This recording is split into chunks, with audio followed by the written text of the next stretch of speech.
Bhagavad-gita as it is by His Divine Grace A.C. Bhaktivedanta Swami Prabhupada. Chapter 4, Transcendental Knowledge. Shri Bhagavan Uvacha Imam Vivasvate Jogam Praktavanaham Avyayam Vivasvan Manave Praha Manuikspakave Bravit.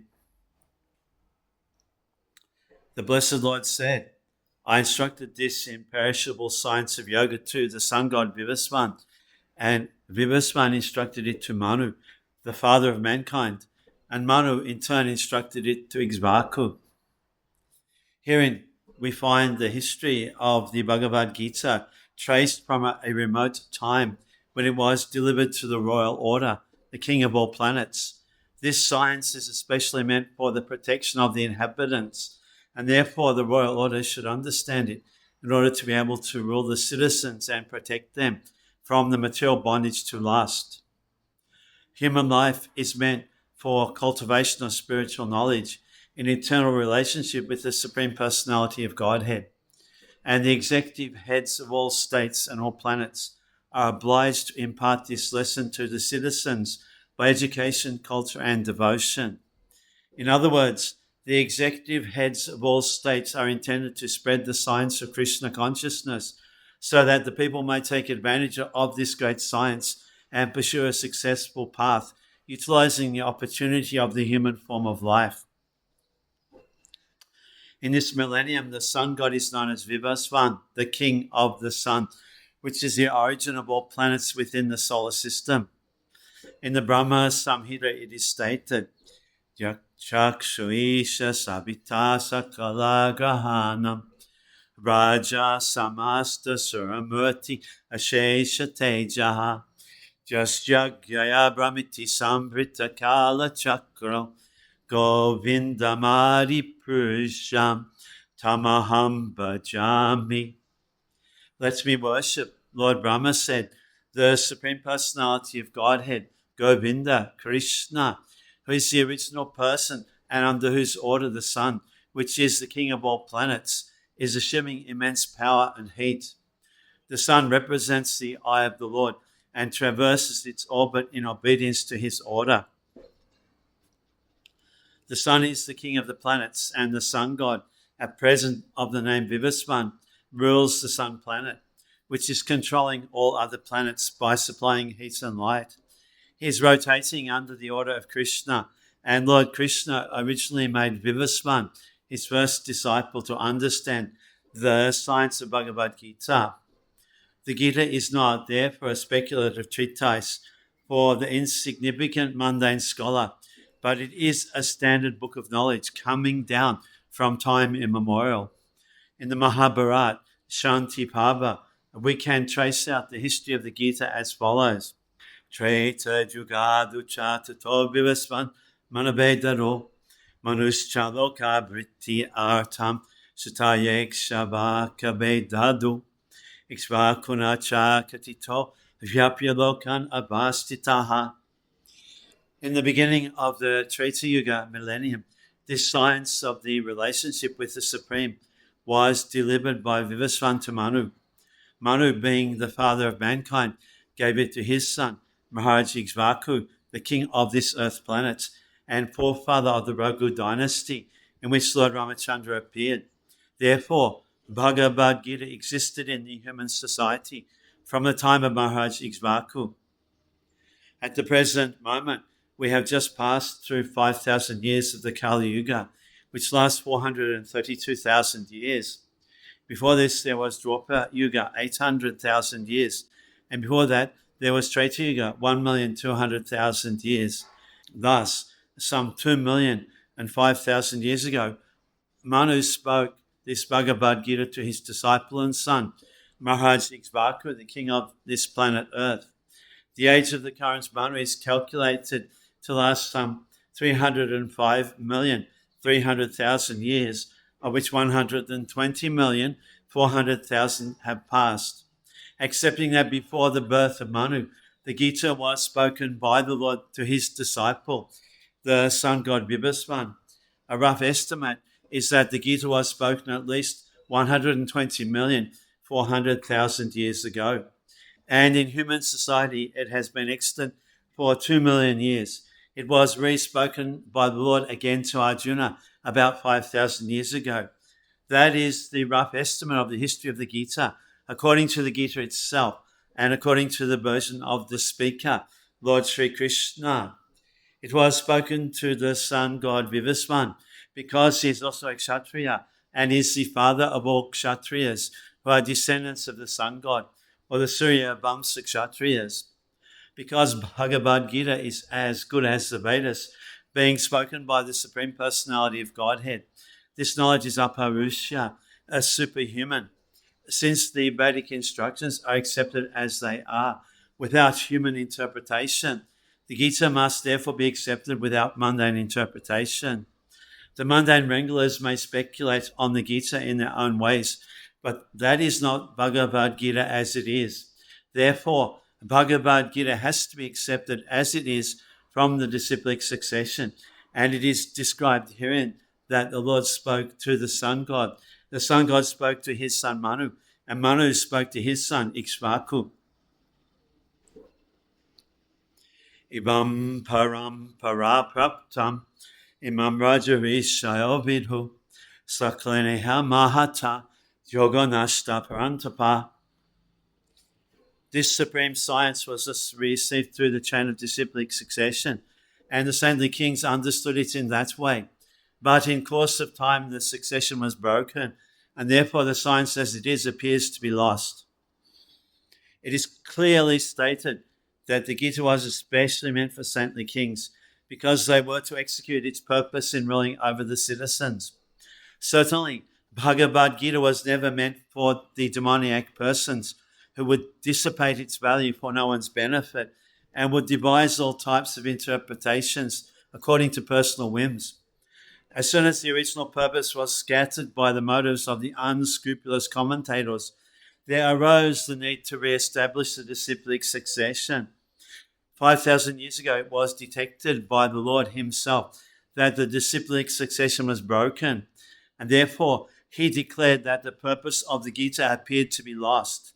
In the same way, at the present moment also, there are so many editions of the Gita, especially in English, but almost all of them are not according to the authorized disciplic succession. There are innumerable interpretations rendered by different mundane scholars, but almost all of them do not accept the Supreme Personality of Godhead, Krishna, although they make a good business on the words of Sri Krishna. This spirit is demoniac because demons do not believe in God, but simply enjoy the property of the Supreme.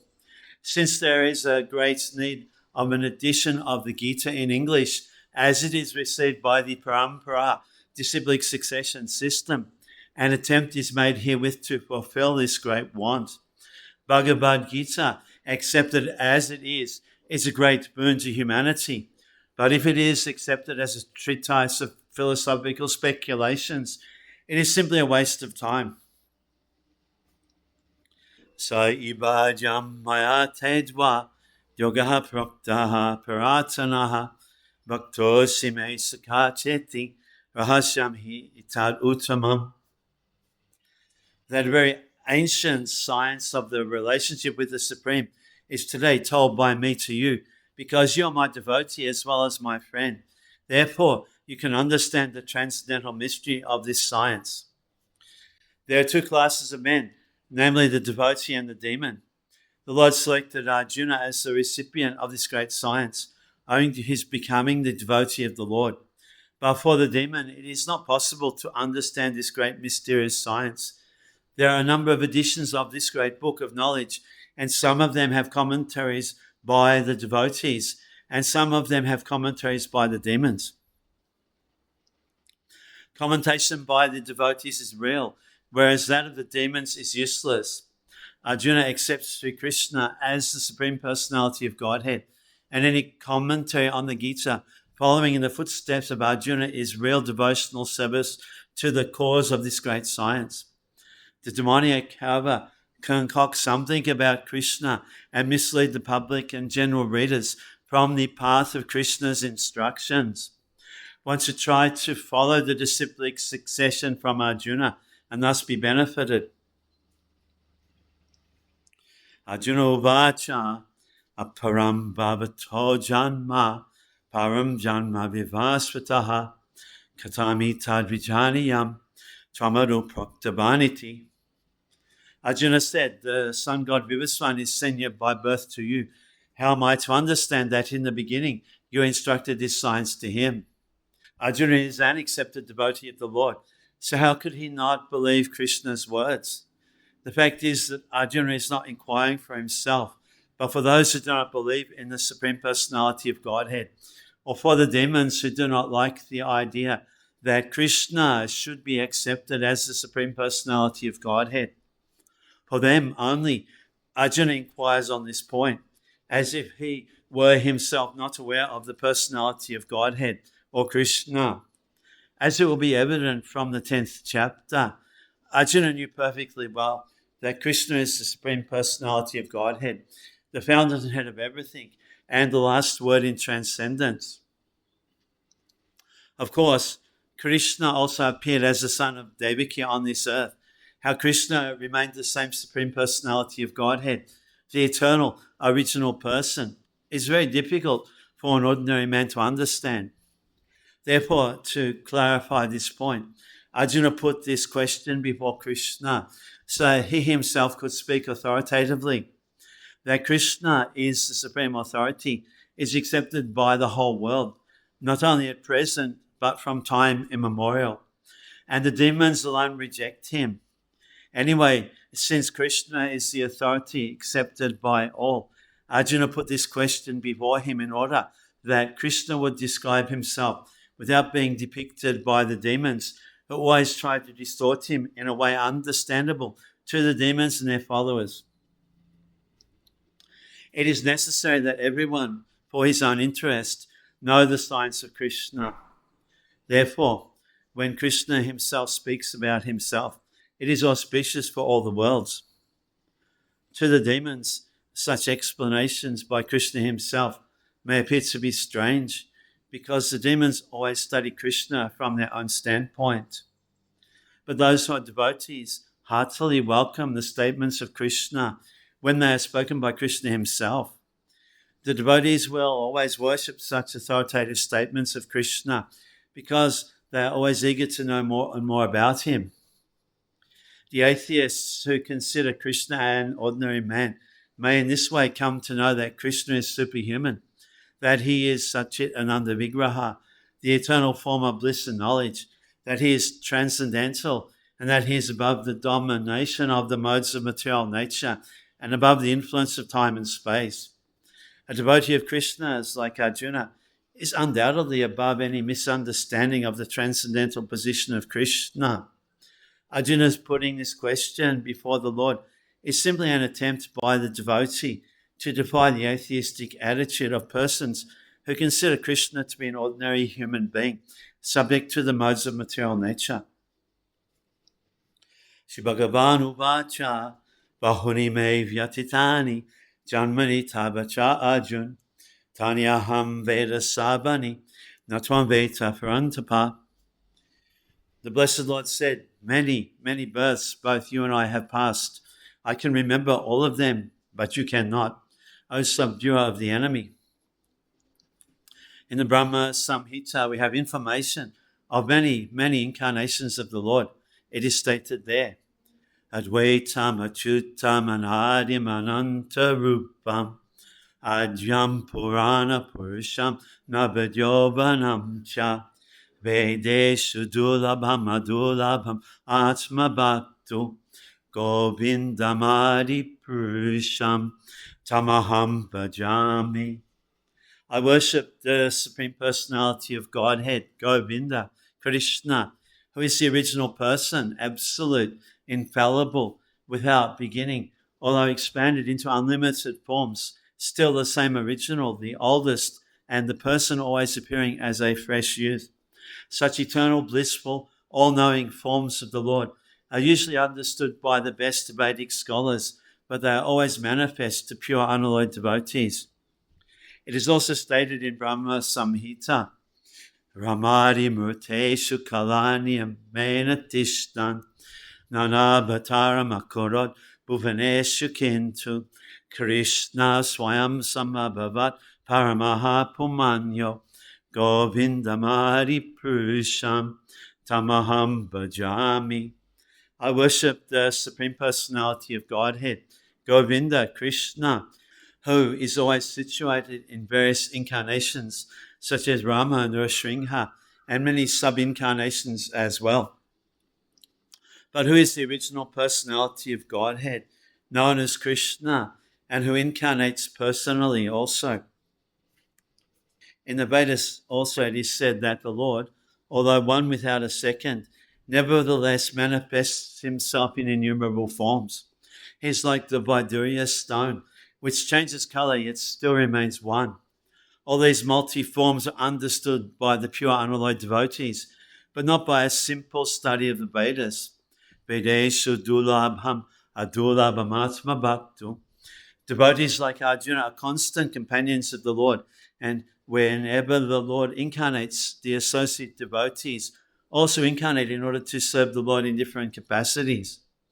Arjuna is one of these devotees, and in this verse it is understood that some millions of years ago, when Lord Krishna spoke the Bhagavad-gita to the sun god Vivasvan, Arjuna, in a different capacity, was also present. But the difference between the Lord and Arjuna is that the Lord remembered the incidents, whereas Arjuna could not remember. That is the difference between the parts and parcel living entity and the Supreme Lord. Although Arjuna is addressed herein as the mighty hero who could subdue the enemies, he is unable to recall what had happened in his various past births. Therefore, a living entity, however great he may be in the material estimation, can never equal the Supreme Lord. Anyone who is a constant companion of the Lord is certainly a liberated person, but he cannot be equal to the Lord. The Lord is described in the Brahma Samhita as infallible, achyuta, which means that he never forgets himself, even though he is in material contact. Therefore, the Lord and the living entity can never be equal in all respects, even if the living entity is as liberated as Arjuna. Although Arjuna is a devotee of the Lord, he sometimes forgets the nature of the Lord. But by the divine grace, a devotee can at once understand the infallible condition of the Lord, whereas a non-devotee or a demon cannot understand this transcendental nature. Consequently, these descriptions in the Gita cannot be understood by demoniac brains. Krishna remembered acts which were performed by him millions of years before, but Arjuna could not, despite the fact that both Krishna and Arjuna are eternal in nature. We may also note herein that a living entity forgets everything due to his change of body, but the Lord remembers because he does not change his Satchit Ananda body. He is Advaita, which means there is no distinction between his body and himself. Everything in relation to him is spirit, whereas the conditioned soul is different from his material body. And because the Lord's body and self are identical, his position is always different from the ordinary living entity, even when he descends to the material platform. The demons cannot adjust themselves to this transcendental nature of the Lord, as the Lord explains in the following verse. Ajopi san abhyatma bhutanam ishvaropi san prakritim swam adhistaya sambhavami atma mayaya. Although I am unborn and my transcendental body never deteriorates, and although I am the Lord of all sentient beings, I still appear in every millennium in my original transcendental form. The Lord has spoken about the peculiarity of his birth. Although he may appear like an ordinary person, he remembers everything of his many, many past births, whereas a common man cannot remember what he has done, even a few hours before.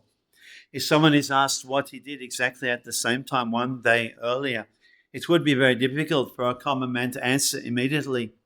He would surely have to dredge his memory to recall what he was doing exactly at the same time one day before.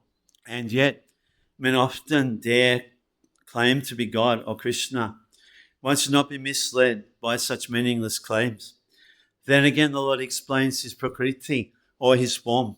Prakriti means nature as well as swarup, or one's own form. The Lord says that he appears in his own body. He does not change his body as the common living entity changes from one body to another. The conditioned soul may have one kind of body in the present birth, but he has a different body in the next birth. In the material world, the living entity has no fixed body, but transmigrates from one body to another. The Lord, however, does not do so. Whenever he appears, he does so in the same original body by his internal potency. In other words, Krishna appears in this material world in his original form with two hands holding a flute. He appears exactly in his eternal body, uncontaminated by this material world. Although he appears in the same transcendental body and is Lord of the universe, it still appears that he takes his birth like an ordinary living entity. Despite the fact Lord Krishna grows from childhood to boyhood and from boyhood to youth, astonishingly enough, he never ages beyond youth. At the time of the Battle of Kurukshetra, he had many grandchildren at home, or in other words, he had sufficiently aged by material calculations. Still, he looked just like a young man, 20 or 25 years old. We never see a picture of Krishna in old age because he never grows old like us, although he is the oldest person in the whole creation, past, present, and future. Neither his body nor his intelligence ever deteriorates or changes. Therefore, it is clear that in spite of his being in the material world, he is the same unborn eternal form of bliss and knowledge, changeless in his transcendental body and intelligence.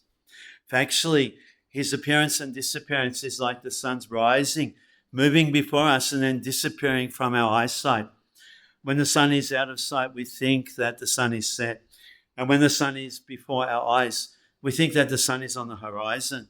Actually, the sun is always in its fixed position, but owing to our defective, insufficient senses, we calculate the appearance and disappearance of the sun in the sky. And because his appearance and disappearance are completely different from that of any ordinary common living entity, it is evident that he is eternal, blissful knowledge by his internal potency, and he is never contaminated by material nature.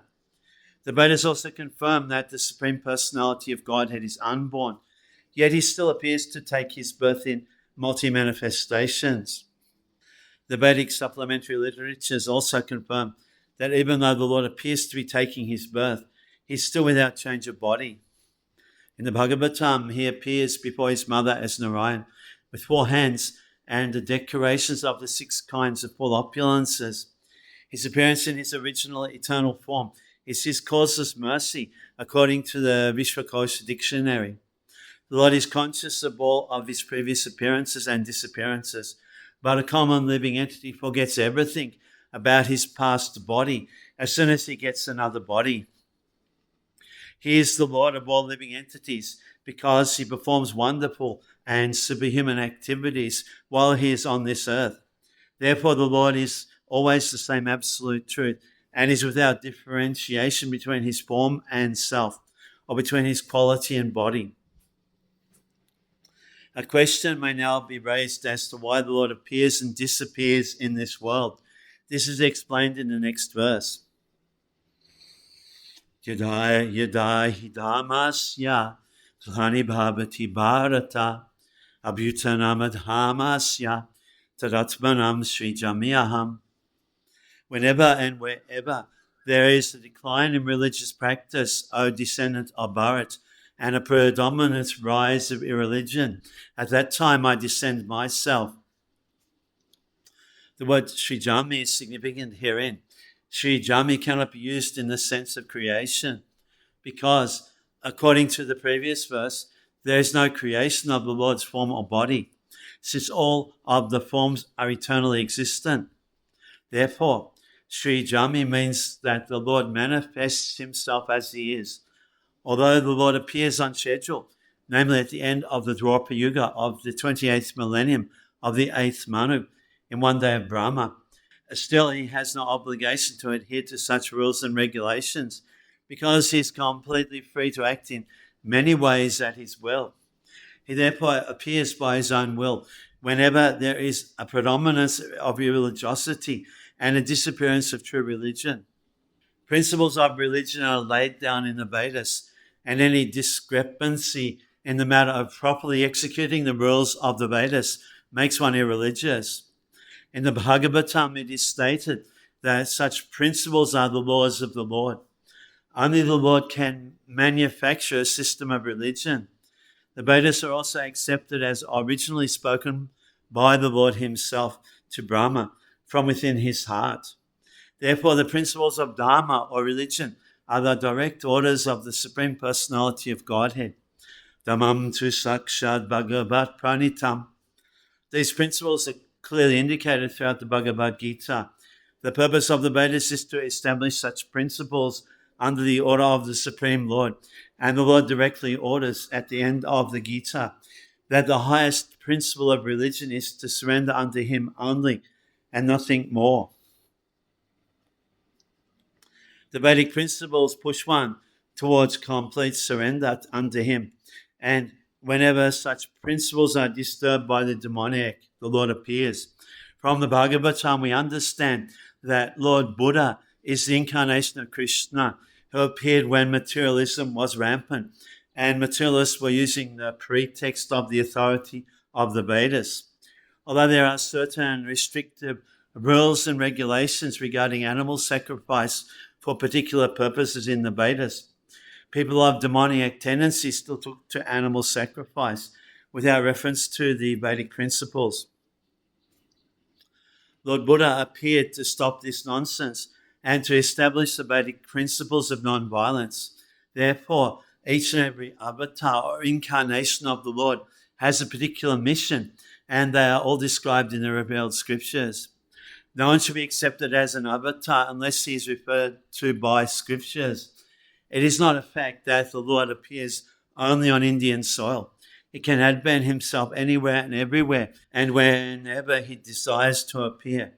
In each and every incarnation, he speaks as much about religion as can be understood by the particular people under their particular circumstances. But the mission is the same, to lead people to God consciousness and obedience to the principles of religion. Sometimes he descends personally, and sometimes he sends his bona fide representative in the form of his son or servant, or himself in some disguised form. The principles of the Bhagavad-gita were spoken to Arjuna and, for that matter, to other highly elevated persons, because he was highly advanced compared to ordinary persons in other parts of the world. 2 + 2 = 4 is a mathematical principle that is true both in the beginner's arithmetic class and in the advanced class as well. Still, there are higher and lower mathematics in all incarnations of the Lord. Therefore, the same principles are taught, but they appear to be higher and lower in varied circumstances. The higher principles of religion begin with the acceptance of the 4 orders and the 4 statuses of social life, as will be explained later. The whole purpose of the mission of incarnations is to arouse Krishna consciousness everywhere. Such consciousness is manifest and non-manifest only under different circumstances. Paritranaya sadhunam vinashaya chaduskritam dhamma samsthapanataya sambhavami juge juge. In order to deliver the pious and to annihilate the miscreants, as well as to re-establish the principles of religion, I advent myself millennium after millennium. According to Bhagavad-gita, a sadhu, holy man, is a man in Krishna consciousness. A person may appear to be irreligious, but if he has the qualifications of Krishna consciousness, wholly and fully, he is to be understood to be a sadhu. And duskritam applies to one who doesn't care for Krishna consciousness. Such miscreants or duskritam are described as foolish and the lowest of mankind, even though they may be decorated with mundane education. Whereas another person who is 100% engaged in Krishna consciousness is accepted as sadhu, even though such a person may neither be learned nor well cultured. As far as the atheistic are concerned, it is not necessary for the Supreme Lord to appear as he is to destroy them, as he did with the demons Ravana and Kamsa. The Lord has many agents who are quite competent to vanquish demons, but the Lord especially descends to appease his unalloyed devotees who are always harassed by the demoniac. Shrishti Hetuye Murti Prapancha Avatari Sishwar Murti Avatara Namadhari Mayatita Parvyome Sabaravastana Vishve Avatari Dhare Avatar Nama.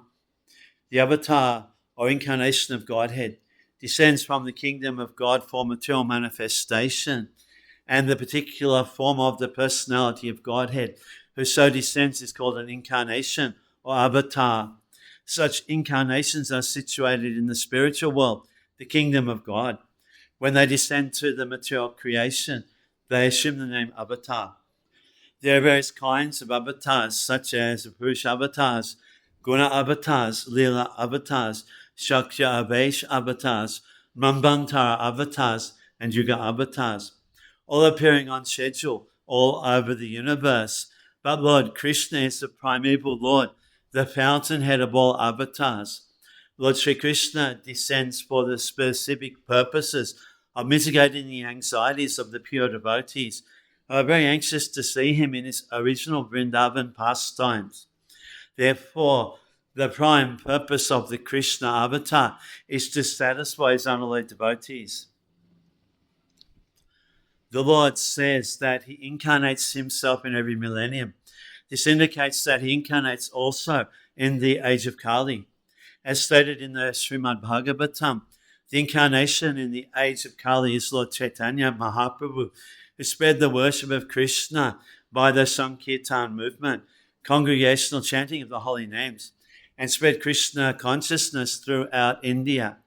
He predicted that this culture of Sankirtan would be broadcast all over the world, from town to town and village to village. Lord Chaitanya, as the incarnation of Krishna, the personality of Godhead, is described secretly, but not directly in the confidential parts of the revealed scriptures, such as the Upanishads, Mahabharata, Bhagavatam, etc. The devotees of Lord Krishna are much attracted by the Sankirtan movement of Lord Chaitanya. This avatar of the Lord does not kill the miscreants, but delivers them by the causeless mercy of the Lord. Janma kama cha me divyam evam yoveti tvatpata tvaikpadeham puna janma naiti mamiti soajun. One who knows the transcendental nature of my appearance and activities does not, upon leaving the body, take his birth again in this material world, but attains my eternal abode, O Arjuna. The Lord's descent from his transcendental abode is already explained in the 6th verse. One who can understand the truth of the appearance of the personality of Godhead is already liberated from material bondage, and therefore he returns to the kingdom of God immediately after quitting this present material body. Such liberation of the living entity from material bondage is not at all easy. The impersonalists and the yogis attain liberation only after much trouble and many, many births. Even then, the liberation they achieve, merging into the impersonal Brahma Jyoti of the Lord, is only partial, and there is the risk of returning again to this material world. But the devotee, simply by understanding the transcendental nature of the body and activities of the Lord, attains the abode of the Lord after ending this body, and does not run the risk of returning again to this material world. In the Brahma Samhita, it is stated that the Lord has many, many forms and incarnations. Advaitam, Achyutam, Anadim, Ananta Rupam. Although there are many transcendental forms of the Lord, they are still one and the same Supreme Personality of Godhead. One has to understand this fact with conviction, although it is incomprehensible to mundane scholars and empiric philosophers, as stated in the Vedas. Iko deva nicha lilana bhakto bhaktya vyapi vidhi antaratma. Iko deva nicha lilana bhakto bhaktya vyapi vidhi antaratma. The one Supreme Personality of Godhead is eternally engaged in many, many transcendental forms in relationships with his unalloyed devotees.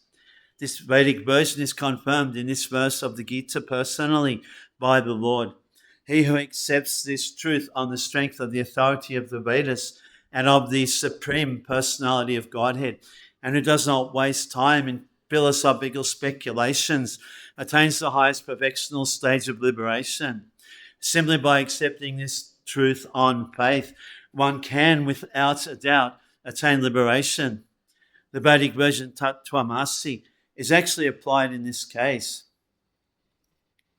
Anyone who understands Lord Krishna to be the Supreme, or who says unto the Lord, you are the same Supreme Brahman, the personality of Godhead, is certainly liberated instantly, and consequently his entrance into the transcendental association of the Lord is guaranteed. In other words, such a faithful devotee of the Lord attains perfection, and this is confirmed by the following Vedic assertion. Tamiva viditva timrityumeti nanyu panta vidyate ayanaya. One can attain the perfect stage of liberation from birth and death simply by knowing the Lord, the Supreme Personality of Godhead. There is no alternative, because anyone who does not understand Lord Krishna as the Supreme Personality of Godhead is surely in the mode of ignorance. Consequently, he will not attain salvation simply, so to speak, by licking the outer surface of the bottle of honey, or by interpreting the Bhagavad-gita according to mundane scholarship. Such empiric philosophers may assume very important roles in the material world, but they are not necessarily eligible for liberation. Such puffed up mundane scholars have to wait for the causeless mercy of the devotee of the Lord. One should therefore cultivate Krishna consciousness with faith and knowledge, and in this way attain perfection. Avita raga bhaya krodha mamaya mamupashvitaha bahavo jnana tapasa putamad bhavamagataha. Being freed from attachment, fear and anger, being fully absorbed in me and taking refuge in me, many, many persons in the past became purified by knowledge of me, and thus they all attained transcendental love for me. As described above, it is very difficult for a person who is too materially affected to understand the personal nature of the Supreme Absolute Truth. Generally, people who are attached to the bodily conception of life are so absorbed in materialism that it is almost impossible for them to understand that there is a transcendental body which is imperishable, full of knowledge and eternally blissful. In the materialistic concept, the body is perishable, full of ignorance and completely miserable.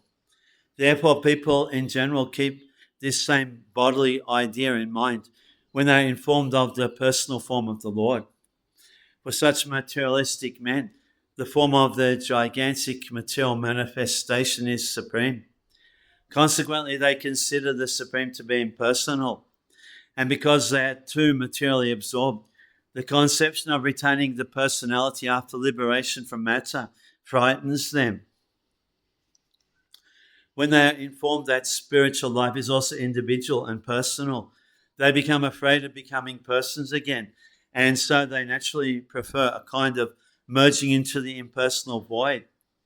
Generally, they compare the living entities to the bubbles of the ocean, which merge into the ocean. That is the highest perfection of spiritual existence, attainable without individual personality.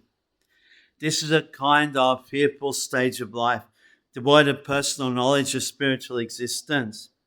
Furthermore, there are many persons who cannot understand spiritual existence at all. Being embarrassed by so many theories and by contradictions of various types of philosophical speculation, they become disgusted or angry and foolishly conclude that there is no supreme cause and that everything is ultimately void. Such people are in a diseased condition of life. Some people are too materially attached and therefore do not give attention to spiritual life. Some of them want to merge into the supreme spiritual cause, and some of them disbelieve in everything, being angry at all sorts of spiritual speculation out of hopelessness. This last class of men take to the shelter of some kind of intoxication, and their affective hallucinations are sometimes accepted as spiritual vision. One has to get rid of all three stages of attachment to the material world: negligence of spiritual life, fear of a spiritual personal identity, and the conception of void that underlies the frustration of life. To get free from these three stages of the material concept of life, one has to take complete shelter of the Lord, guided by the bona fide spiritual master, and follow the disciplines and regulative principles of devotional life. The last stage of the devotional life is called bhava, or transcendental love of Godhead. According to Bhakti Rasamrita Sindhu, the science of devotional service, Aro Shradha Tataha Sarusango Ata Bhajana Kriya Tatona Ata Nivritti Shat Tatonishta Richistataha Ata Shaktis Tato Bhabas Tataha Prema Bhundanjanti Sraha Kanamayam Premna Pradubhave Bhavet Kramaha. In the beginning, one must have a preliminary desire for self-realization. This will bring one to the stage of trying to associate with persons who are spiritually elevated. In the next stage, one becomes initiated by an elevated spiritual master, and under his instruction, the neophyte devotee begins the process of devotional service. By execution of devotional service under the guidance of the spiritual master, one becomes free from all material attachment, attains steadiness in self-realization, and acquires a taste for hearing about the absolute personality of Godhead, Sri Krishna. This taste leads one further forward to attachment for Krishna consciousness, which is matured in bhava, or the preliminary stage of transcendental love of God. Real love for God is called prema, the highest perfectional stage of life. In the prema stage, there is constant engagement in the transcendental loving service of the Lord. So, by the slow process of devotional service, under the guidance of the bona fide spiritual master, one can attain the highest stage, being freed from all material attachment, from the fearfulness of one's individual spiritual personality, and from the frustrations resulting from void philosophy. Then one can ultimately attain to the abode of the Supreme Lord. Jayatamam prapadyante tam stadhaiva bhajamyaham mama bhatmano bhatante manusyaha partha sabashaha. All of them, as they surrender unto me, I reward accordingly. Everyone follows my path in all respects, O son of Pritha. Everyone is searching for Krishna in the different aspects of his manifestations. Krishna, the Supreme Personality of Godhead, is partially recognized in his impersonal Brahma Jyoti effulgence and as the all-pervading Supersoul, dwelling within everything, including the particles of atoms. But Krishna is only fully realized by his pure devotees. Consequently, Krishna is the object of everyone's realization, and thus anyone and everyone is satisfied according to one's desire to have him. In the transcendental world also, Krishna reciprocates with his pure devotees in the transcendental attitude, just as the devotee wants him. One devotee may want Krishna as Supreme Master, another as his personal friend, another as his son, and still another as his lover. Krishna rewards all the devotees equally, according to their different intensities of love for him. In the material world, the same reciprocations of feelings are there, and they are equally exchanged by the Lord with the different types of worshippers. The pure devotees, both here and in the transcendental abode, associate with him in person and are able to render personal service to the Lord, and thus derive transcendental bliss in his loving service. As for those who are impersonalists and who want to commit spiritual suicide by annihilating the individual existence of the living entity, Krishna helps also by absorbing them into his effulgence. Such impersonalists do not agree to accept the eternal blissful personality of Godhead. Consequently, they cannot relish the bliss of transcendental personal service to the Lord, having extinguished their individuality. Some of them who are not situated even in the impersonal existence return to this material field to exhibit their dormant desires for activities. They're not admitted in the spiritual planets, but they're again given a chance to act on the material planets. For those who are fruitive workers, the Lord awards the desired results of their prescribed duties as a Jagyeshwara, and those who are yogis seeking mystic powers are awarded such powers. In other words, everyone is dependent for success upon his mercy alone, and all kinds of spiritual processes are but different degrees of success on the same path. Unless, therefore, one comes to the highest perfection of Krishna consciousness, all attempts remain imperfect, as is stated in the Srimad Bhagavatam. Akamaha sabakamo va muksha kamo dharadi tivrena bhakti yogena yajeta purusham param. Whether one is without desire, the condition of the devotees, or is desirous of all fruitive results, or is after liberation, one should with all efforts try to worship the Supreme Personality of Godhead for complete perfection, culminating in Krishna consciousness. Kangshantaha kamanam siddhim yajanta iha devataha kipramhi manuse loke siddhi bhavati kamaja. Men in this world desire success in fruitive activities, and therefore they worship the demigods. Quickly, of course, men get results from fruitive work in this world. There is a great misconception about the gods or demigods of this material world. And men of less intelligence, although passing as great scholars, take these demigods to be various forms of the Supreme Lord. Actually, the demigods are not different forms of God, but they are God's different parts and parcels. God is one, and the parts and parcels are many. The Vedas say Nitya Nityanam. God is one. Ishvaraha Paramaha Krishna. The Supreme God is one, Krishna, and the demigods are delegated with powers to manage this material world. These demigods are all living entities, Nityanam, with different grades of material power.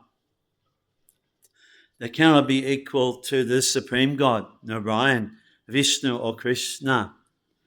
Anyone who thinks that God and the demigods are on the same level is called an atheist or Pashandi. Even the great demigods like Brahma and Shiva cannot be compared to the Supreme Lord. In fact, the Lord is worshipped by demigods such as Brahma and Shiva, Shiva Virinchinutam. Yet curiously enough, there are many human leaders who are worshipped by foolish men under the misunderstanding of anthropomorphism or zoomorphism. Ihadebataha denotes a powerful man or demigod of this material world. But Narayan, Vishnu or Krishna, the Supreme Personality of Godhead, does not belong to this world. He is above or transcendental to material creation. Even Sripad Shankaracharya, the leader of the impersonalists, maintains that Narayan or Krishna is beyond this material creation. However, foolish people, Hritagyanā, worship the demigods because they want immediate results. They get the results, but do not know that results are obtained are temporary and are meant for less intelligent persons. The intelligent person is in Krishna consciousness, and he has no need to worship the paltry demigods for some immediate temporary benefit. The demigods of this material world, as well as their worshippers, will vanish with the annihilation of this material world. The boons of the demigods are material and temporary. Both the material worlds and their inhabitants, including the demigods and their worshippers, are bubbles in the cosmic ocean. In this world, however, human society is mad after temporary things, such as the material opulence of possessing land, family, and enjoyable paraphernalia. To achieve such temporary things, they worship the demigods or powerful men in human society. If a man gets some ministership in the government by worshipping a political leader, he considers that he has achieved a great boon. All of them are therefore kowtowing to the so-called leaders or big guns in order to achieve temporary boons, and they indeed achieve such things. Such foolish men are not interested in Krishna consciousness for the permanent solution to the hardships of material existence. They're all after sense enjoyment, and to get a little facility for sense enjoyment, they're attracted to worship empowered living entities known as demigods. This verse indicates that people are rarely interested in Krishna consciousness. They're mostly interested in material enjoyment. Therefore, they worship some powerful living entity. Chaturbanya maya shristam guna kama vibhagashaha tasya kataram apimam vidya kataram avyayam. According to the three modes of material nature and the work ascribed to them, the four divisions of human society were created by me. And although I am the creator of this system, you should know that I am yet the non-doer, being unchangeable. The Lord is the creator of everything. Everything is born of him. Everything is sustained by him. And everything, after annihilation, rests in him. He is therefore the creator of the four divisions of the social order, beginning with the intelligent class of men, technically called Brahmanas, due to their being situated in the mode of goodness. Next is the administrative class, technically called the Kshatriyas, due to their being situated in the mode of passion. The mercantile men, called the Vaishyas, are situated in the mixed modes of passion and ignorance. And the Sudras, or labourer class, are situated in the ignorant mode of material nature. In spite of his creating the four divisions of human society, Lord Krishna does not belong to any of these divisions because he is not one of the conditioned souls, a section of whom form human society. Human society is similar to any other animal society, but to elevate men from the animal status, the above-mentioned divisions are created by the Lord for the systematic development of Krishna consciousness. The tendency of a particular man toward work is determined by the modes of material nature which he has acquired. Such symptoms of life, according to different modes of material nature, are described in the 18th chapter of this book. A person in Krishna consciousness, however, is above even the Brahmanas, because the Brahmana, by quality, is supposed to know about Brahman, the supreme absolute truth. Most of them approach the impersonal Brahman manifestation of Lord Krishna, but only a man who transcends the limited knowledge of a Brahmana and reaches the knowledge of the Supreme Personality of Godhead, Lord Sri Krishna, becomes a person in Krishna consciousness, or in other words, a Vaishnava. Krishna consciousness includes knowledge of all different plenary expansions of Krishna, namely Brahma, Nrsimha, Varaha, etc. However, as Krishna is transcendental to this system of the four divisions of human society, a person in Krishna consciousness is also transcendental to all divisions of human society, whether we consider the divisions of community, nation, or species. Namam kamani limpanti, name kama phales briha, itimam yobijananti, kama bina sabhajate. There is no work that affects me, nor do I aspire for the fruits of action. One who understands this truth about me also does not become entangled in the fruit of reactions of work. As there are constitutional laws in the material world stating that the king can do no wrong, or that the king is not subject to the state laws, similarly the Lord, although he is the creator of this material world, is not affected by the activities of the material world. He creates and remains aloof from the creation, whereas the living entities are entangled in the fruitive results of material activities because of their propensity for lording it over material resources. The proprietor of an establishment is not responsible for the right and wrong activities of the workers, but the workers are themselves responsible. The living entities are engaged in their respective activities of sense gratification, and these activities are not ordained by the Lord. For advancement of sense gratification, the living entities are engaged in the work of this world, and they aspire to heavenly happiness after death. The Lord, being full in himself, has no attraction for so-called heavenly happiness. The heavenly demigods are only his engaged servants. The proprietor never desires the low-grade happiness such as the workers may desire. He is aloof from the material actions and reactions. For example, the rains are not responsible for different types of vegetation that appear on the earth, although without such rains there is no possibility of vegetative growth. Vedic Smriti confirms this fact as follows. Nimitta matrami vasoshijanam sagakamani pradhana karani bhutayato bhayashija shaktaya.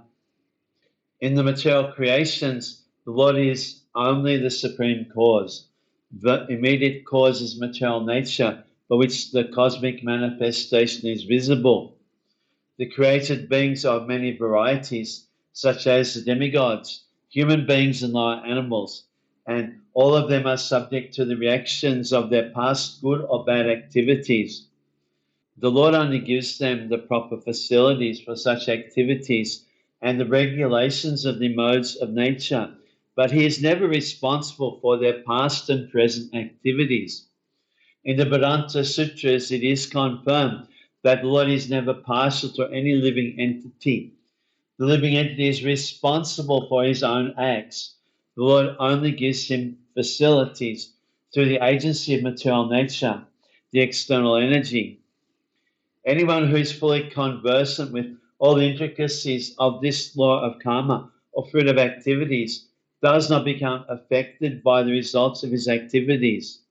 In other words, the person who understands this transcendental nature of the Lord is an experienced man in Krishna consciousness, and thus he is never subjected to the laws of karma.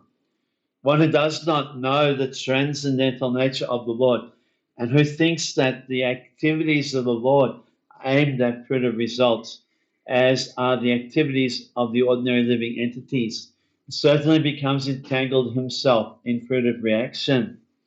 One who knows the supreme truth is a liberated soul fixed in Krishna consciousness. Ivam gyatva kritam kama purvapi mumukshabi kuru kama tasmatvam purvai purvataram kritam. All the liberated souls in the ancient times acted with this understanding and so attained liberation. Therefore, as the ancients, you should perform your duty in this divine consciousness. There are two classes of men. Some of them are full of polluted material things within their hearts, and some of them are materially free. Krishna consciousness is equally beneficial for both of these persons. Those who are full of dirty things can take to the line of Krishna consciousness for a gradual cleansing process, following the regulated principles of devotional service.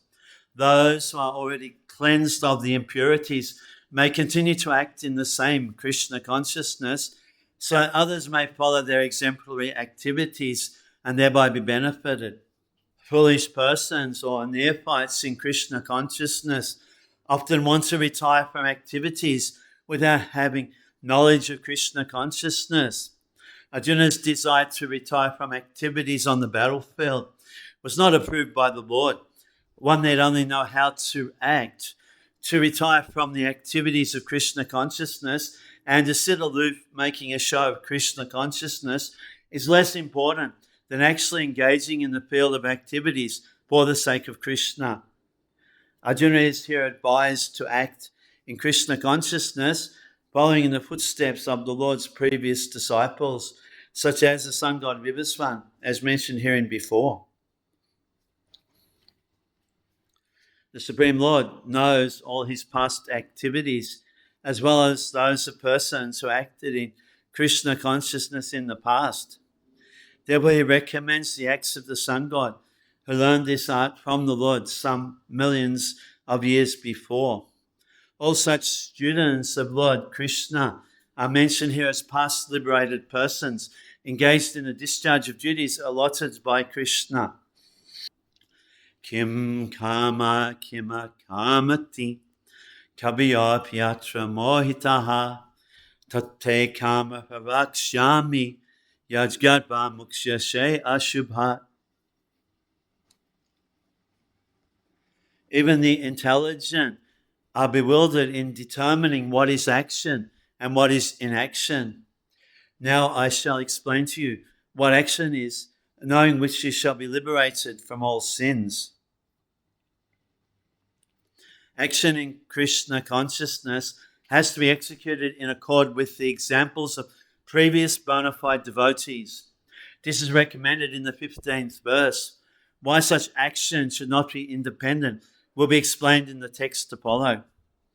To act in Krishna consciousness, one has to follow the leadership of authorized persons who are in the line of disciplic succession, as explained in the beginning of this chapter.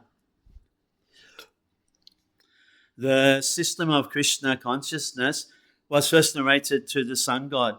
The sun god explained it to his son Manu. Manu explained it to his son Ikshvaku.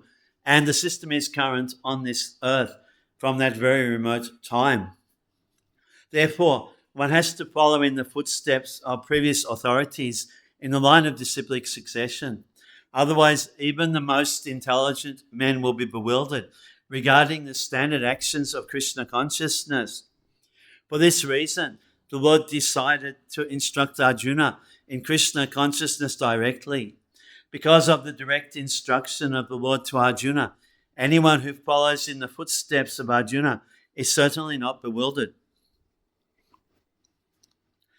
It is said that one cannot ascertain the ways of religion simply by imperfect experimental knowledge. Actually, the principles of religion can only be laid down by the Lord himself. Dhammam hi sakshat bhagavat pranitam. No one can manufacture a religious principle by imperfect speculation. One must follow in the footsteps of great authorities like Brahma, Shiva, Narad, Manu, Kumara, Kapila, Prahlad, Bhishma, Shukadev Goswami, Yamaraj, Janaka, etc. By mental speculation, one cannot ascertain what is religion or self-realization. Therefore, out of causeless mercy to his devotees, the Lord explains directly to Arjuna what action is and what inaction is. Only action performed in Krishna consciousness can deliver a person from the entanglement of material existence. Kamano hyapi bodhavyam, bodhavyam cha vikamanaha, akamanascha bodhavyam, gahana kamanogati. The intricacies of action are very hard to understand. Therefore, one should know properly what action is, what forbidden action is, and what inaction is. If one is serious about liberation from material bondage, one has to understand the distinctions between action, inaction, and unauthorized actions. One has to apply oneself to such an analysis of action, reaction, and perverted actions because it is a very difficult subject matter. To understand Krishna consciousness and action according to the modes, one has to learn one's relationship with the Supreme, i.e. one who has learned perfectly, knows that every living entity is the eternal servitor of the Lord, and that consequently one has to act in Krishna consciousness. The entire Bhagavad-gita is directed toward this conclusion. Any other conclusions against this consciousness and its attendant reactions are vikamas or prohibitive actions. To understand all this, one has to associate with authorities in Krishna consciousness and learn the secret from them. This is as good as learning from the Lord directly. Otherwise, even the most intelligent person will be bewildered. Kamaniya kamaja pasyet, akamani cha kamaja, sabudhiman manusyeshu, sayuktaha Krishna kamakarit. One who sees inaction in action and action in inaction is intelligent among men, and he is in the transcendental position, although engaged in all sorts of activities. A person acting in Krishna consciousness is naturally free from the bonds of karma. His activities are all performed for Krishna. Therefore, he does not enjoy or suffer any of the effects of work. Consequently, he is intelligent in human society, even though he is engaged in all sorts of activities for Krishna. Akama means without reaction to work. The impersonalist ceases fruitive activities out of fear, so that the resultant action may not be a stumbling block on the path of self-realization. But the personalist knows rightly his position as the eternal servitor of the Supreme Personality of Godhead. Therefore, he engages himself in the activities of Krishna consciousness because everything is done for Krishna. He enjoys only transcendental happiness in the discharge of this service. Those who are engaged in this process are known to be without desire for personal sense gratification. A sense of eternal servitorship to Krishna makes one immune to all sorts of reactionary elements of work. Yasya sarve samarambha kama sankalpa vajitaha gyanagni dagda kamanam tamaho panditam buddha. One is understood to be in full knowledge, whose every act is devoid of desire for sense gratification. He is said by sages to be a worker whose fruit of action is burned up by the fire of perfect knowledge. Only a person in full knowledge can understand the activities of a person in Krishna consciousness, because the person in Krishna consciousness is devoid of all kinds of sense gratificatory propensities. It is to be understood that he has burned up the reactions of his work by perfect knowledge of his constitutional position as the eternal servitor of the Supreme Personality of Godhead. He is actually learned who has attained to such perfection of knowledge. Development of this knowledge of the eternal servitorship of the Lord is compared to fire. Such a fire, once kindled, can burn up all kinds of reactions to work. Tyaktva kama prasangam nitya tripto nirashrayaha kamani abhipravritopi naiva kinchit karoti saha. Abandoning all attachment to the results of his activities, ever satisfied and independent, he performs no fruitive action, although engaged in all kinds of undertakings. This freedom from the bondage of actions is possible only in Krishna consciousness when one is doing everything for Krishna. A Krishna conscious person acts out of pure love for the Supreme Personality of Godhead, and therefore he has no attraction for the results of the action. He's not even attached to his personal maintenance, for everything is left to Krishna. Nor is he anxious to secure things, nor to protect things already in his possession. He does his duty to his best ability and leaves everything to Krishna. Such an unattached person is always free from the resultant reactions of good and bad. It is as though he were not doing anything. This is the sign of a karma, or actions without fruit of reactions. Any other action, therefore, devoid of Krishna consciousness, is binding upon the worker, and that is the real aspect of vikarma, as explained herein before. Nirashiyata chitatma tvaikvasava parigraha shariram kebalam karma kuvanapnoti kilbisham. Such a man of understanding acts with mind and intelligence perfectly controlled, gives up all sense of proprietorship over his possessions, and acts only for the bare necessities of life. Thus working, he is not affected by sinful reactions. A Krishna-conscious person does not expect good or bad results in his activities. His mind and intelligence are fully controlled. He knows that he is part and parcel of the Supreme, and therefore the parts played by him as a part and parcel of the whole is not by his choice, but it is chosen for him by the Supreme and is done only through his agency. When the hand moves, it does not move out of its own accord, but by the endeavor of the whole body.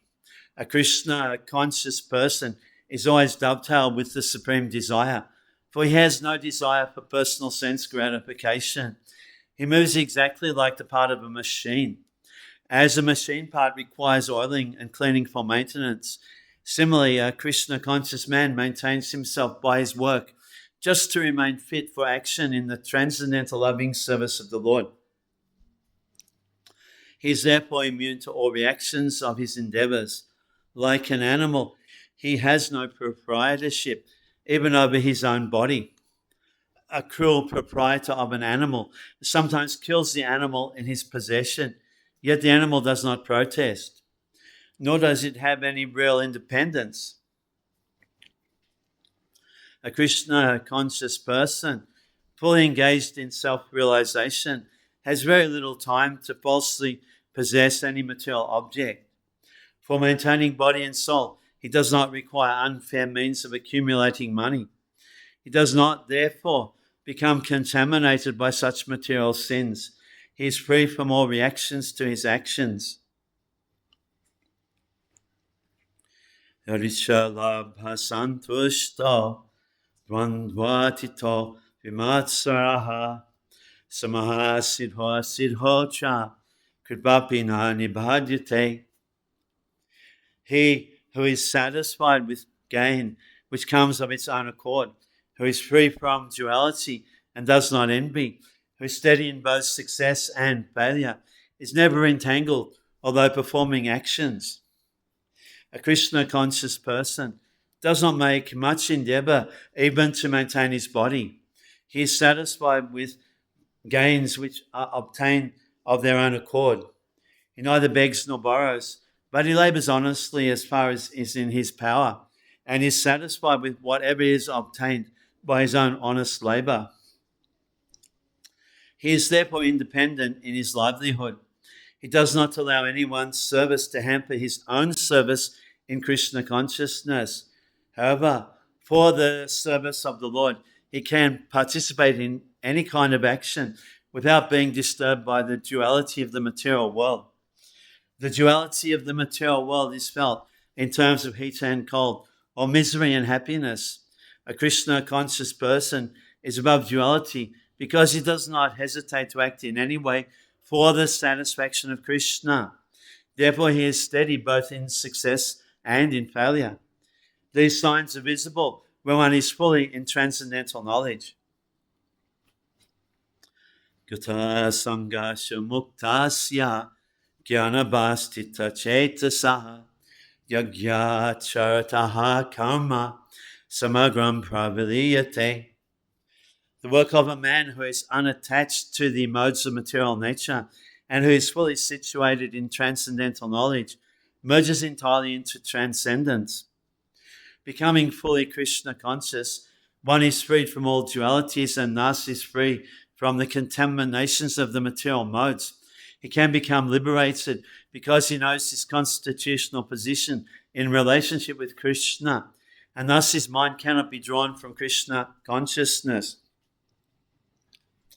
Consequently, Whatever he does for Krishna, who is the primeval Vishnu. Therefore, all his works are technically sacrifices, because sacrifice involves satisfying the Supreme Person, Krishna. The resultant reactions to all such work certainly merge into transcendence, and one does not suffer material effects. Brahmapanam Brahmahavi Brahmagnu Brahmanahutam Brahmaivatena Gantabyam Brahmakama Samadhina. A person who is fully absorbed in Krishna consciousness is sure to attain the spiritual kingdom because of his full contribution to spiritual activities in which the consummation is absolute and that which is offered is of the same spiritual nature. How activities in Krishna consciousness can lead one ultimately to the spiritual goal is described here. There are various activities in Krishna consciousness, and all of them will be described in the following verses. But for the present, just the principle of Krishna consciousness is described. A conditioned soul entangled in material contamination is sure to act in the material atmosphere, and yet he has to get out of such an environment. The process by which the conditioned soul can get out of the material atmosphere is Krishna consciousness. For example, a patient who is suffering from a disorder of the bowels due to overindulgence in milk products is cured by another milk product, namely curds. The materially absorbed conditioned soul can be cured by Krishna consciousness as set forth here in the Gita. This process is generally known as yajna, or activities, sacrifices, is simply meant for the satisfaction of Vishnu or Krishna. The more the activities of the material world are performed in Krishna consciousness or for Vishnu only, the more the atmosphere becomes spiritualized by complete absorption. Brahman means spiritual. The Lord is spiritual, and the rays of his transcendental body are called Brahmajyoti, his spiritual effulgence. Everything that exists is situated in that Brahmajyoti. But when the Jyoti is covered by illusion, maya, or sense gratification, it is called material.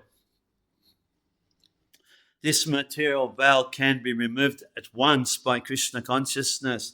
Thus, the offering for the sake of Krishna consciousness, the consuming agent of such an offering or contribution, the process of consumption, the contributor and the result, all combined together, Brahman, or the absolute truth. The absolute truth covered by Maya is called matter. Matter, dovetailed for the cause of the absolute truth, regains its spiritual quality. Krishna consciousness is the process of converting the illusory consciousness into Brahman, or Supreme. When the mind is fully absorbed in Krishna consciousness, it is said to be in samadhi, or trance. Anything done in such transcendental consciousness is called yajna, or sacrifice for the absolute. In that condition of spiritual consciousness, the contributor, the contribution, the consumption, the performer or leader of the performance, and the result or ultimate gain, everything becomes one in the absolute, the Supreme Brahman. That is the method of Krishna consciousness. Taibamiba pare jagyam yoginaha payopasate brahmagnua pare jagyam yoginai bhopajuvati. Some yogis perfectly worship the demigods by offering different sacrifices to them. And some of them offer sacrifices in the fire of the Supreme Brahman. As described above, a person engaged in discharging duties in Krishna consciousness is also called a perfect yogi or a first-class mystic. But there are others also who perform similar sacrifices in the worship of demigods, and still others who sacrifice to the Supreme Brahman, or the impersonal feature of the Supreme Lord. So there are different kinds of sacrifices in terms of different categories. Such different categories of sacrifice by different types of performers only superficially demark varieties of sacrifice. Factual sacrifice means to satisfy the Supreme Lord, Vishnu, who is also known as Yajna. All the different varieties of sacrifice can be placed within two primary divisions, namely sacrifice of worldly possessions and sacrifice in pursuit of transcendental knowledge. Those who are in Krishna consciousness sacrifice all material possessions for the satisfaction of the Supreme Lord, while others who want some temporary material happiness sacrifice their material possessions to satisfy demigods such as Indra, the sun god, etc. And others who are impersonalists sacrifice their identity by merging into the existence of impersonal Brahman. The demigods are powerful living entities appointed by the Supreme Lord for the maintenance and supervision of all material functions, like the heating, watering, and lighting of the universe. Those who are interested in material benefits worship the demigods by various sacrifices according to the Vedic rituals. They are called Bhavu Ishvaravadi, or believers in many gods. But others who worship the impersonal feature of the absolute truth and regard the forms of the demigods as temporary, sacrifice their individual selves in the supreme fire, and thus end their individual existences by merging into the existence of the Supreme. Such impersonalists spend their time in philosophical speculation to understand the transcendental nature of the Supreme. In other words, the fruit of workers sacrifice their material possessions for material enjoyment, whereas the impersonalist sacrifices his material designations with a view to merging into the existence of the Supreme. For the impersonalist, the fire altar of sacrifice is the Supreme Brahman, and the offering is the self being consumed by the fire of Brahman. The Krishna conscious person, like Arjuna, however, sacrifices everything for the satisfaction of Krishna, and thus all his material possessions, as well as his own self, everything is sacrificed for Krishna. Thus, he is the first-class yogi, but he does not lose his individual existence. Shrotradin indriyani anye samyamagni shujubati shabdadin vishayan anya andriyagni shujubati. Some of them sacrifice the hearing process and the senses in the fire of the controlled mind, and others sacrifice the objects of the senses, such as sound, in the fire of sacrifice. The four divisions of human life, namely the brahmachari, the grihasta, the vanaprastha, and the sannyasi, are all meant to help men become perfect yogis or transcendentalists. Since human life is not meant for enjoying sense gratification like the animals, the four orders of human life are so arranged that one may become perfect in spiritual life. The brahmacharis, or students under the care of a bona fide spiritual master, control the mind by abstaining from sense gratification. They are referred to in this verse as sacrificing the hearing process and the senses in the fire of the controlled mind. A brahmachari hears only words concerning Krishna consciousness. Hearing is the basic principle for understanding, and therefore the pure brahmachari engages fully in Harinam Anukirtanam, chanting and hearing the glories of the Lord. He restrains himself from the vibrations of material sounds, and his hearing is engaged in the transcendental sound vibration of Hare Krishna, Hare Krishna. Similarly, the householders who have some license for sense gratification perform such acts with great restraint. Sex life, intoxication, and meat eating are general tendencies of human society, but a regulated householder does not indulge in unrestricted sex life and other sense gratifications. Marriage on principles of religious life is therefore current in all civilized human society, because that is the way for restricted sex life. This restricted, unattached sex life is also a kind of yajna, because the restricted householder sacrifices his general tendency towards sense gratification for higher transcendental life. Sabhanindriya kamani prana kamani chapare apma samyama jogagno jubati jnana dipate. Those who are interested in self-realization in terms of mind and sense control offer the functions of all the senses as well as the vital force, breath, as oblations in the fire of the controlled mind. The yoga system conceived by Patanjali is referred to herein. In the Yoga Sutra of Patanjali, the soul is called Pratyagatma and Paragatma. As long as the soul is attached to sense enjoyment, it is called Paragatma. The soul is subjugated to the functions of 10 kinds of air at work within the body, and this is perceived through the breathing system. The Patanjali system of yoga instructs one on how to control the functions of the body's air in a technical manner, so that ultimately all the functions of the air within become favorable for purifying the soul of material attachment. According to this yoga system, Pratyagatma is the ultimate goal. This Pratyagatma is a withdrawal from activities in matter.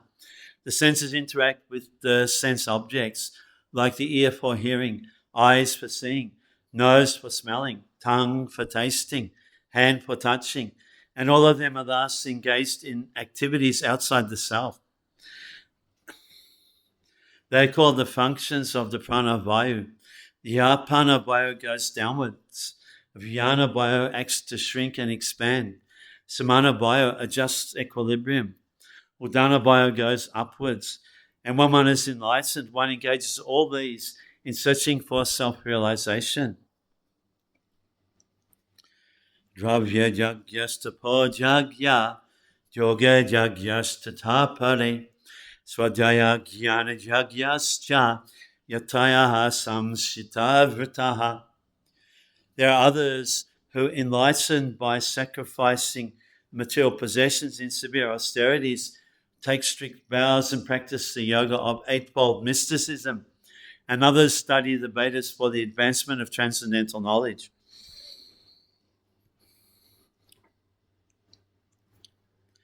These sacrifices may be fitted into various divisions. There are persons who are sacrificing their possessions in the form of various kinds of charities. In India, the rich mercantile community or princely orders open various kinds of charitable institutions like Dharmshala, Anakshetra, Atitishala, Anathalaya, Vidyapith, etc.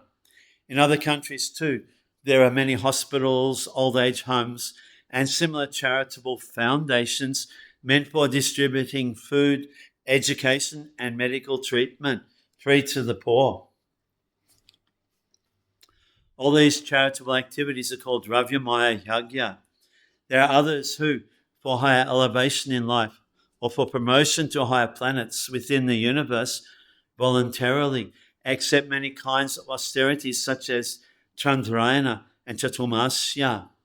These processes entail severe vows for conducting life under certain rigid rules. For example, under the Chaturmasya vow, the candidate does not shave for 4 months during the year, July to October. He does not eat certain foods, does not eat twice in a day, and does not leave home. Such sacrifice of the comforts of life is called Tapamaya Yagya. There are still others who engage themselves in different kinds of mystic yogas like the Patanjali system for merging into the existence of the Absolute, or Hatha Yoga or Ashtanga Yoga for particular perfections. And some travel to all the sanctified places of pilgrimage. All these practices are called Yoga Jagya, sacrifice for a certain type of perfection in the material world. There are others who engage themselves in the studies of different Vedic literatures, specifically the Upanishads and Vedanta Sutras, or the Sankhya philosophy. All of these are called Svajaya Yagya, or engagement in the sacrifice of studies. All these yogis are faithfully engaged in different types of sacrifice and are seeking a higher status of life. Krishna consciousness is, however, different from these because it is the direct service of the Supreme Lord. Krishna consciousness cannot be attained by any one of the above mentioned types of sacrifices, but can be attained only by the mercy of the Lord and his bona fide devotee. Therefore, Krishna consciousness is transcendental. Apane tuvati pranam, prane panam tatapare, pranapana gati brudhva, pranayama parayanaha, apareni atahara, pranan praneshu tuvati. And there are even others who are inclined to the process of breath restraint to remain in trance. And they practice stopping the movement of the outgoing breath into the incoming and incoming breath into the outgoing. And thus, at last, remain in trance, stopping all breathing. Some of them curtailing the eating process of the outgoing breath into itself as a sacrifice. This system of yoga for controlling the breathing process is called pranayama. And in the beginning, it is practiced in the Hatha Yoga system through different sitting postures. All of these processes are recommended for controlling the senses and for advancement in spiritual realization. This practice involves controlling the air within the body to enable simultaneous passage in opposite directions. The apana air goes downward and the prana air goes up. The pranayama yogi practices breathing the opposite way until the currents are neutralized into paraka equilibrium. Similarly, when the exhaled breathing is offered to the inhaled breathing, it is called rechaka. When both air currents are completely stopped, it is called kumbhaka yoga. By practice of kumbhaka yoga, the yogis increase the duration of life by many, many years. A Krishna conscious person, however, being always situated in the transcendental loving service of the Lord, automatically becomes the controller of the senses. His senses, being always engaged in the service of Krishna, have no chance of becoming otherwise engaged. So at the end of life, he is naturally transferred to the transcendental plane of Lord Krishna. Consequently, he makes no attempt to increase his longevity. He is at once raised to the platform of liberation.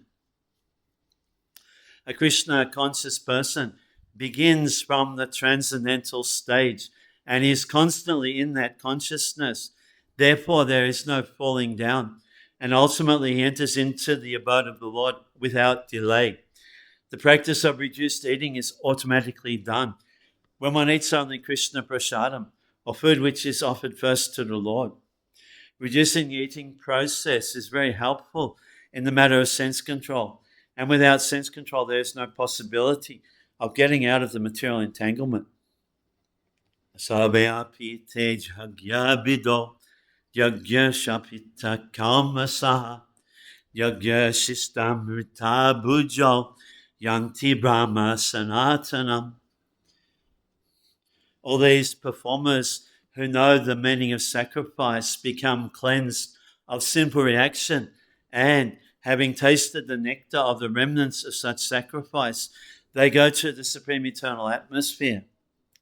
From the foregoing explanation of different types of sacrifice, namely sacrifice of one's possessions, study of the Vedas or philosophical doctrines, and performance of the yoga system, it is found that the common aim of all is to control the senses. Sense gratification is the root cause of material existence. Therefore, unless and until one is situated on a platform apart from sense gratification, there's no chance of being elevated to the eternal platform of full knowledge, full bliss, and full life. This platform is in the eternal atmosphere or Brahman atmosphere.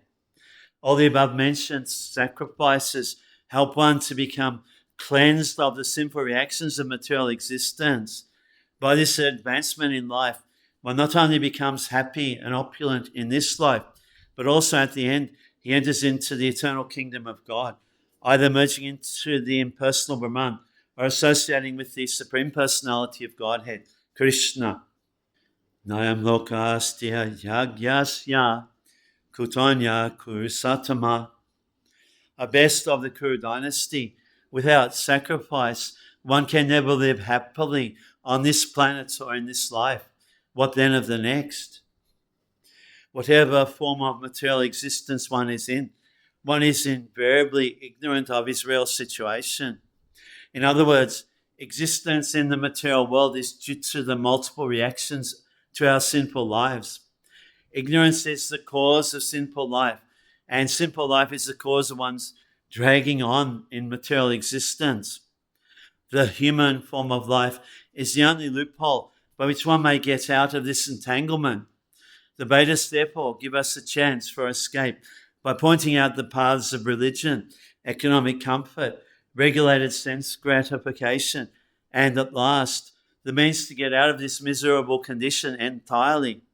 The path of religion, or the different kinds of sacrifice recommended above, automatically solves our economic problems. By performance of yajna, we can have enough food, enough milk, etc., even if there is a so-called increase of population. When the body is fully supplied, naturally the next stage is to satisfy the senses. The Vedas prescribe, therefore, sacred marriage for regulated sense gratification. Thereby, one is gradually elevated to the platform of release from material bondage, and the highest perfection of liberated life is to associate with the Supreme Lord. Perfection is achieved by performance of yajna, sacrifice, as described above. Now, if a person is not inclined to perform yajna according to the Vedas, how can he expect a happy life? There are different grades of material comforts in different heavenly planets, and in all cases there is immense happiness for persons engaged in different kinds of yajna. But the highest kind of happiness that a man can achieve is to be promoted to the spiritual planets by practice of Krishna consciousness. A life of Krishna consciousness is therefore the solution to all the problems of material existence. Ivam bhahu vidhajagya vitata brahmano mukhe kamajan vititan saban ivam gyatva vimukshase. All these different types of sacrifice are approved by the Vedas, and all of them are born of different types of work. Knowing them as such, you will become liberated. Different types of sacrifice, as discussed above, are mentioned in the Vedas to suit the different types of worker. Because men are so deeply absorbed in the bodily concept, these sacrifices are so arranged that one can work either with the body, the mind, or the intelligence. But all of them are recommended for ultimately bringing about liberation from the body. This is confirmed by the Lord herewith from his own mouth. Shreyandravya Mahadyagyaj Jnana Jagya Parantapa Savam Kama Kilam Partha Jagye Prari Samabhyate. O chastiser of the enemy, the sacrifice of knowledge is greater than the sacrifice of material possessions. O son of Pritha, after all, the sacrifice of work culminates in transcendental knowledge. The purpose of all sacrifices is to arrive at the status of complete knowledge, then to gain release from material miseries, and ultimately to engage in loving transcendental service to the Supreme Lord, Krishna consciousness. Nonetheless, there is a mystery about all these different activities of sacrifice, and one should know this mystery. Sacrifices sometimes take different forms according to the particular faith of the performer. When one's faith reaches the stage of transcendental knowledge, the performer of sacrifices should be considered more advanced than those who simply sacrifice material possessions without such knowledge. For without attainment of knowledge, sacrifices remain on the material platform and bestow no spiritual benefit. Real knowledge culminates in Krishna consciousness, the highest stage of transcendental knowledge. Without the elevation of knowledge, sacrifices are simply material activities. When, however, they are elevated to the level of transcendental knowledge. All such activities enter onto the spiritual platform. Depending on differences in consciousness, sacrificial activities are sometimes called kamakand, fruitive activities, and sometimes jnanakand, knowledge in the pursuit of truth. It is better when the end is knowledge. Tadvidhi pranipatena pariprasnena sebaya upadeksyanti te jnanam jnaninastapadashinaha. Just try to learn the truth by approaching a spiritual master. Inquire from him submissively and render service unto him. The self-realized soul can impart knowledge unto you because he has seen the truth. The path of spiritual realization is undoubtedly difficult. The Lord therefore advises us to approach a bona fide spiritual master in the line of disciplic succession from the Lord himself.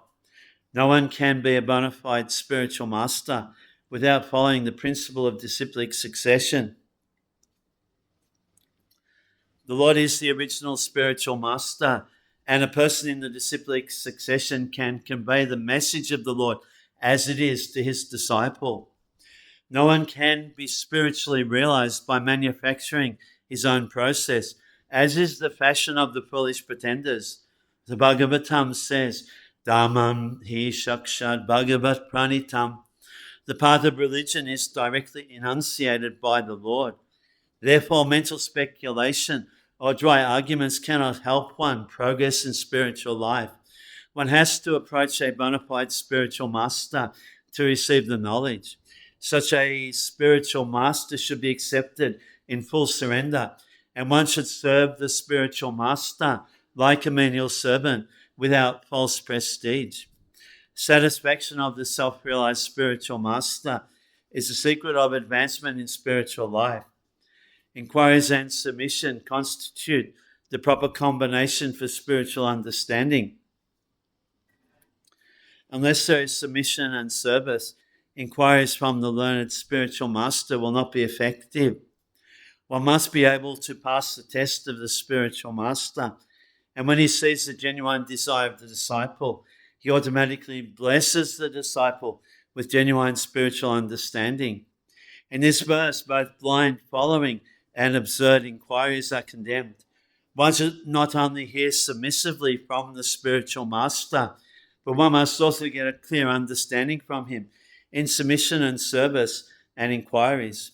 A bona fide spiritual master is by nature very kind toward the disciple. Therefore, when the student is submissive and is always ready to render service, the reciprocation of knowledge and inquiries becomes perfect. Yajgat vana punamoham evam yasyasi pandava yena bhutanya sheshena draksyasi atmaniya tomai. And when you have thus learned the truth, you'll know that all living beings are but part of me, and that they are in me and are mine. The result of receiving knowledge from a self-realized soul, or one who knows things as they are, is learning that all living beings are parts and parcels of the Supreme Personality of Godhead, Lord Sri Krishna. The sense of a separated existence from Krishna is called Maya, Ma, not, Ya, this. Some think that we have nothing to do with Krishna, that Krishna is only a great historical personality, and that the Absolute is the impersonal Brahman. Factually, as it is stated in the Bhagavad-gita, this impersonal Brahman is the personal effulgence of Krishna. Krishna, as the Supreme Personality of Godhead, is the cause of everything. In the Brahma Samhita, it is clearly stated that Krishna is the Supreme Personality of Godhead, the cause of all causes. Even the millions of incarnations are only his different expansions. Similarly, the living entities are also expansions of Krishna. The Mayavadi philosophers wrongly think that Krishna loses his own separate existence in his many expansions. This thought is material in nature. We have experience in the material world that a thing, when fragmentally distributed, loses its own original identity. But the Mayavadi philosophers fail to understand that absolute means that 1 plus 1 is equal to 1, and that 1 minus 1 is also equal to 1. This is the case in the absolute world. For want of sufficient knowledge in the absolute science, we're now covered with illusion, and therefore we think that we are separate from Krishna. Although we are separated parts of Krishna, we are nevertheless not different from him. The bodily difference of the living entities is Maya, or not actual fact. We're all meant to satisfy Krishna. By Maya alone, Arjuna thought that the temporary bodily relationship with his kinsman was more important than his eternal spiritual relationship with Krishna. The whole teaching of the Gita is targeted toward this end, that a living being, as his eternal servitor, cannot be separated from Krishna, and his sense of being an identity apart from Krishna is called Maya. The living entities, as separate parts and parcels of the Supreme, have a purpose to fulfill. Having forgotten that purpose since time immemorial, they are situated in different bodies as men, animals, demigods, etc. Such bodily differences arise from forgetfulness of the transcendental service of the Lord. But when one is engaged in transcendental service through Krishna consciousness, one becomes at once liberated from this illusion. One can acquire such pure knowledge only from the bona fide spiritual master, and thereby avoid the delusion that the living entity is equal to Krishna. Perfect knowledge is that the Supreme Soul, Krishna, is the supreme shelter for all living entities. And giving up such shelter, the living entities are deluded by the material energy, imagining themselves to have a separate identity. Thus, under different standards of material identity, they become forgetful of Krishna. When, however, such deluded living entities become situated in Krishna consciousness, it is to be understood that they are on the path of liberation, as confirmed in the Bhagavad-gita. Muktihit banyatha rupam swarupena vibhastiti. Liberation means to be situated in one's constitutional position as the eternal servitor of Krishna, Krishna consciousness. Api charasi papebhya sababhya papakritamaha sabam jnana plavenaiva vijinam santarisyasi. Even if you are considered to be the most sinful of all sinners, when you are situated in the boat of transcendental knowledge, you will be able to cross over the ocean of miseries. Proper understanding of one's constitutional position in relationship to Krishna is so nice that it can at once lift one from the struggle for existence, which goes on in the ocean of nescience. This material world is sometimes regarded as an ocean of nescience, and sometimes as a blazing forest. In the ocean, however expert a swimmer one may be, the struggle for existence is very severe. If someone comes forward and lifts the struggling swimmer from the ocean, he is the greatest savior. Perfect knowledge received from the Supreme Personality of Godhead is the path of liberation. The boat of Krishna consciousness is very simple, but at the same time, the most sublime. Yataid hamsi samhidhogni basmasa kurte arjuna gyanagni sabakamani basmasa kurte tata. As the blazing fire turns firewood to ashes, O Arjuna, so does the fire of knowledge burn to ashes or reactions to material activities. Perfect knowledge of self and superself and of their relationship is compared herein to fire. This fire not only burns up all reactions to impious activities, but also all reactions to pious activities, turning them to ashes. There are many stages of reaction: reaction in the making, reaction fructifying, reaction already achieved, and reaction aprayi. But knowledge of the constitutional position of the living entity burns everything to ashes. When one is in complete knowledge, all reactions, both a priori and a post priori, are consumed. In the Vedas it is stated, Ubhe, Ubhai Bhaisya, Itetarati, Amritaha Sadhuni.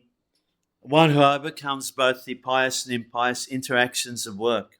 Nahi jnanena sadrisham pavitramiha vidyate tatsvayam yoga samsiddha kalinatmani vindati. In this world, there is nothing so sublime and pure as transcendental knowledge. Such knowledge is the mature fruit of all mysticism, and one who has achieved this enjoys the self within himself in due course of time. When we speak of transcendental knowledge, we do so in terms of spiritual understanding. As such, there is nothing so sublime and pure as transcendental knowledge. Ignorance is the cause of our bondage, and knowledge is the cause of our liberation. This knowledge is the mature fruit of devotional service, and when one is situated in transcendental knowledge, he need not search for peace elsewhere, for he enjoys peace within himself. In other words, this knowledge and peace are culminated in Krishna consciousness. That is the last word in the Bhagavad-gita. Shraddha labhate jnanam tatparaha samyatendriya jnanam labdva param shantim atrenadhigachati. A faithful man who is absorbed in transcendental knowledge and who subdues his senses quickly attains the supreme spiritual peace. Such knowledge in Krishna consciousness can be achieved by a faithful person who believes firmly in Krishna.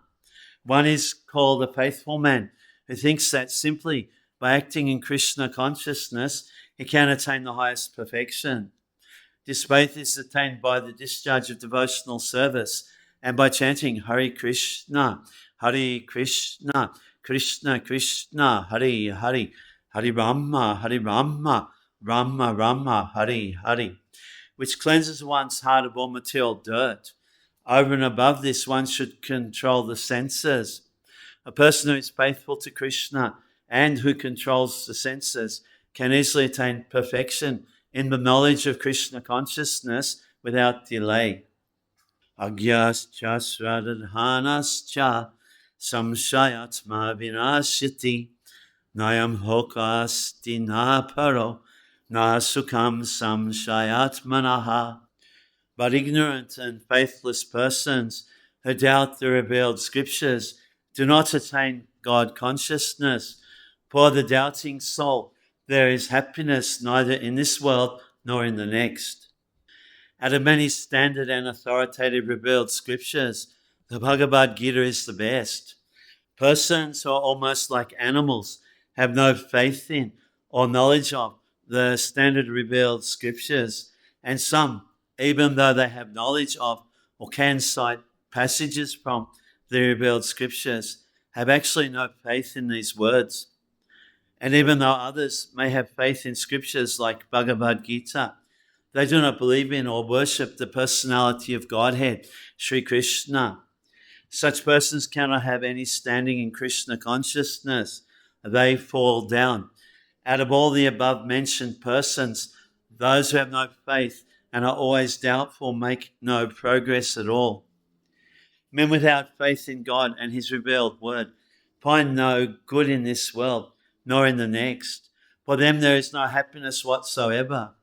One should therefore follow the principles of revealed scriptures with faith and thereby be raised to the platform of knowledge. Only this knowledge will help one become promoted to the transcendental platform of spiritual understanding. In other words, doubtful persons have no status whatsoever in spiritual emancipation. One should therefore follow in the footsteps of great acharyas who are in the disciplic succession and thereby attain success. Yoga sanyasta kamanam jnana sanchina samshayam apmavantam nakamani nibadhananti dhananjaya. Therefore, one who has renounced the fruits of his action, whose doubts are destroyed by transcendental knowledge, and who is situated firmly in the self, is not bound by works, a conqueror of riches. One who follows the instruction of the Gita as it is imparted by the Lord, the personality of Godhead himself, becomes free from all doubts by the grace of transcendental knowledge. He, as part and parcel of the Lord, in full Krishna consciousness, is already established in self-knowledge. As such, he is undoubtedly above bondage to action. Tasmara jnana sambhutam hitstam jnana sinatmanaha chitvainam samshayam yogam attistotishta bharata. Therefore, the doubts which have arisen in your heart out of ignorance should be slashed by the weapon of knowledge. Armed with yoga, O Bharat, stand and fight. The yoga system instructed in this chapter is called Sanatana Yoga, or eternal activities performed by the living entity. This yoga has two divisions of sacrificial actions. One is called sacrifice of one's material possessions, and the other is called knowledge of self, which is pure spiritual activity. If sacrifice of one's material possessions is not dovetailed for spiritual realization, then such sacrifice becomes material. But one who performs such sacrifices with a spiritual objective or in devotional service makes a perfect sacrifice. When we come to spiritual activities, we find that these are also divided into two, namely understanding of one's own self or one's constitutional position, and the truth regarding the Supreme Personality of Godhead. One who follows the path of the Gita as it is can very easily understand these two important divisions of spiritual knowledge. For him, there is no difficulty in obtaining perfect knowledge of the self as a part and parcel of the Lord.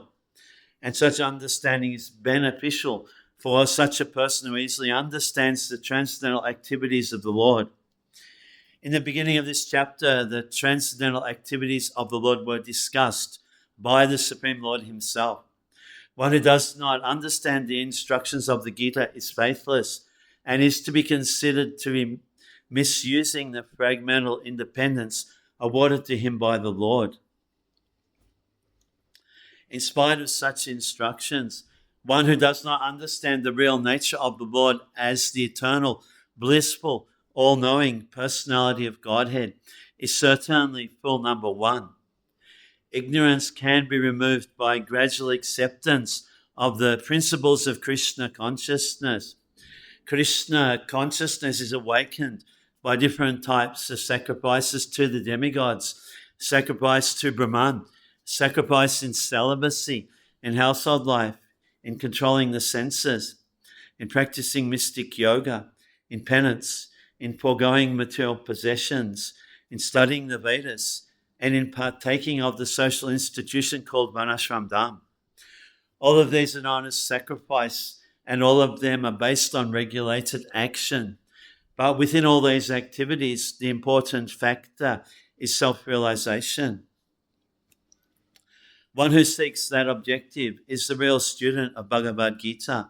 The one who doubts the authority of Krishna falls back.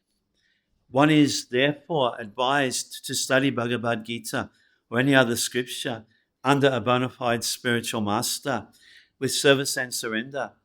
A bona fide spiritual master is in the disciplic succession from time eternal, and he does not deviate at all from the instructions of the Supreme Lord as they were imparted millions of years ago to the Sun God, from whom the instructions of Bhagavad-gita have come down to the earthly kingdom. One should therefore follow the path of Bhagavad-gita as it is expressed in the Gita itself, and beware of self-interested people after personal aggrandizement who deviate others from the actual path. The Lord is definitely the Supreme Person, and his activities are transcendental. One who understands this is a liberated person from the very beginning of his study of the Gita. Thus end the Bhakti-Vedanta purports to the 4th chapter of the Srimad Bhagavad-gita, in the matter of transcendental knowledge.